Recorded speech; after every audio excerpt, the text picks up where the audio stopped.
దేవుని నామమునకు మహిమ కలుగునుగాక. ఎంత మంచి అవకాశాన్ని కలిగించిన పరిశుద్ధాత్మ దేవునికే మహిమ ఘనత ప్రభావంలో ఆరోపించుచు ఉన్నాను. వాక్యం గూర్చిన అవగాహన అనే ఈ కార్యక్రమం అందరికీ అవగాహన కలుగుటకై మంచి ఉద్దేశంతో ఈ కార్యక్రమాన్ని ప్రారంభించడం జరిగింది. ఈ 1260వ ఎపిసోడ్గా యెహోషువ గ్రంథం 16వ అధ్యాయాన్ని మనం ధ్యానించుకుందామండి. 16వ అధ్యాయం ఎఫ్రాయిము మనష్షేల వంశాలకు ఏ భూములు దేవుడు ఇచ్చాడో, అంటే తండ్రి యొక్క స్వాస్థ్యంలో నుంచి తాతగారి స్వాస్థ్యంలోనికి ఇద్దరు బిడ్డలను కూడా దేవుడు అనుమతించాడు. అంటే యోసేపు పడిన కష్టానికి దేవుడు ఆ వంశాలను ప్రతిఫలం అనుగ్రహించినట్లుగా ఇక్కడ మనం చూస్తూ ఉన్నాం. తల్లిదండ్రులు చేసింది బిడ్డలకు అది ఆశీర్వాదకరంగా ఉంటుందండి. ఎప్పుడైనా అది ఎప్పుడు కూడా ఆయన అదే చెప్తారు, తల్లిదండ్రుల ప్రార్థన ఒక పెట్టుబడిగా ఉండాలని. తల్లిదండ్రులు చేసిన కష్టము, తాతలు చేసిన కష్టం బిడ్డలకి వంశాల వారికి అది ఆశీర్వాదకరంగా ఉంటుంది. అదే ఈ 16వ అధ్యాయంలో మనకి తెలియచేస్తూ ఉంది. యోసేపు కుటుంబానికి లభించిన దేశం ఇది. ఈ దేశం యెరికో సమీపాన యోర్దాను నది దగ్గర ప్రారంభమై యెరికో జలాల వరకు కొనసాగింది. ఇది యెరికోకు సరిగ్గా తూర్పున ఉంది.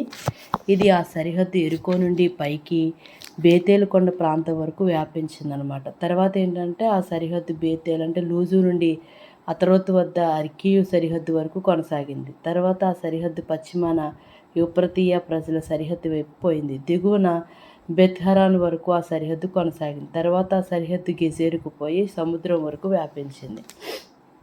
కనుక మనష్షే ఎఫ్రాయిములు ప్రజలకు వారి భూమి లభించింది. మనష్షే ఎఫ్రాయిము యోసేపు కుమారులు. ఎఫ్రాయిము ప్రజలకు ఇవ్వబడిన భూమి ఇది. తూర్పున ఎగువ బెత్ హోరోను సమీపంలోని అతారోతు అద్దార్ వద్ద వారి సరిహద్దు మొదలైందనమాట. అయితే మరియు పశ్చిమాన సరిహద్దు మిస్మేతత్ వద్ద మొదలైంది.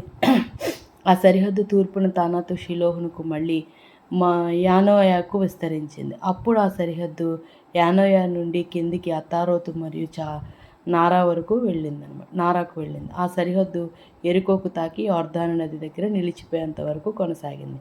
ఆ సరిహద్దు తఫూయ మొదలుకొని కానా ఏటి వరకు పశ్చిమంగా వ్యాపించి సముద్రం వరకు అంతమైంది.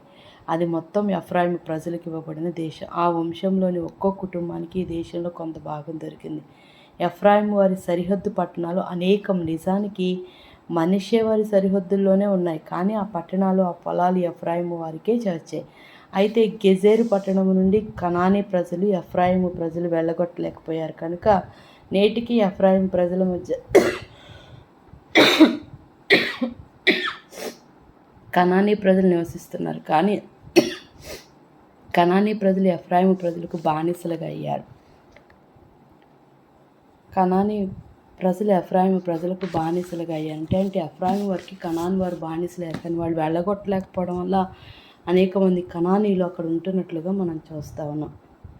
యోసేపు యాకోబుకు 11వ కుమారుడు. అతని పేరు మీద గోత్రం ఏమీ లేదు, ఎందుకంటే అతని ఇద్దరు కుమారులు ఎఫ్రాయిము మనష్షేలు ప్రత్యేకంగా 2 స్వాస్థ్యాలు పొందారు. అది ఆదికాండం 48:14-22 వరకు మనం చూస్తే ఫలితంగా యోసేపు 2 భాగాల స్వాస్థ్యాన్ని పొందాడు. అంటే ఎఫ్రాయిము మనష్షేలు 2 వేరువేరు పూర్తి గోత్రాలుగా పరిగణించబడ్డాయి.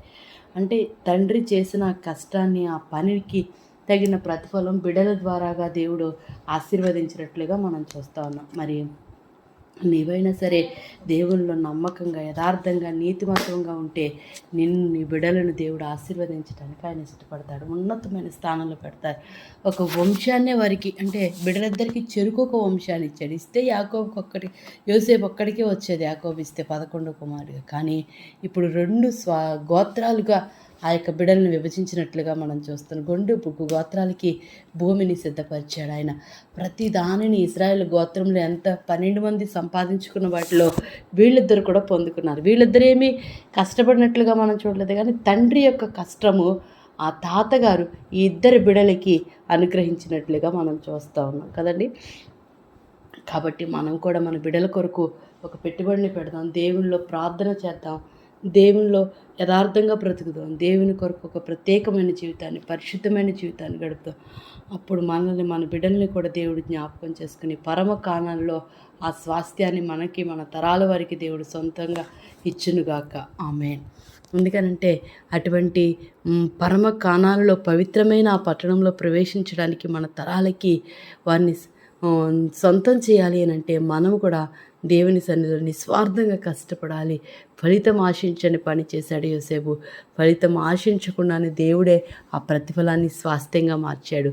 ఈరోజు నీవు కూడా పడుతున్న పనులు నన్ను ఎవరు గుర్తించట్లేదు, నా వైపు ఎవరు చూడట్లేదు, నా పేరు ఎక్కడ చెప్పట్లేదు, నేను ఎంత కష్టపడినా నేను ఎవరికి కనపడను అని నువ్వు అనుకుంటున్నావేమో. నీ పేరుని, నీ ఆలోచనను, నీ తలంపులను, నీ పడిన కష్టాన్ని ఒకరోజు ఆయన ఒక ఉన్నతమైన స్థానంలో ప్రకటించబోతా ఉన్నాడు.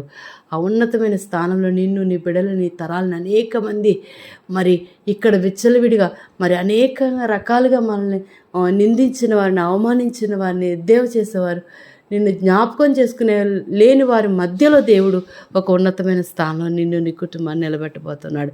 అటువంటి కృప పరిశుద్ధాత్మ దేవుడు ప్రతి ఒక్క కుటుంబానికి అనుగ్రహించును గాక.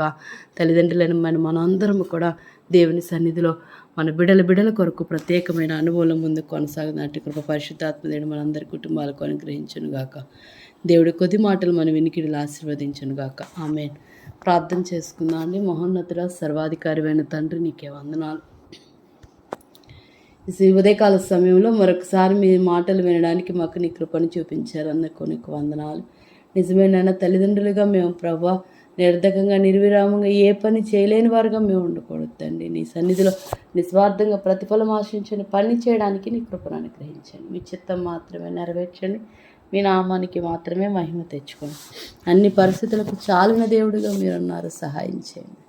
మీకే మహిమ చెల్లిస్తూ మహిమ, ఘనత, ప్రభావం ఆరోపిస్తూ ఉన్నాను తండ్రి. మా అందరినీ మీ చిత్తానికి అప్పగించుకుంటూ వెనుక ఉన్నవన్నీ మర్చి ముందున్న వాటి కొరకు వేగిరపడుతూ నీ రాజ్య సువార్తలు మమ్మల్ని అందరినీ జ్ఞాపకం చేసుకోమని, ఉదయకాలం ఎవరిని క్షమించాలి, ఎవరి గురించి ప్రాధేయపడాలి, ఎవరి గురించి విజ్ఞాపన చేయాలో తెలియచేయమని మీకే మహిమ చెల్లిస్తే యేసునామములో అడిగి పెట్టుకుని ప్రార్థించుచు ఉన్నాను తండ్రి. ఆమేన్.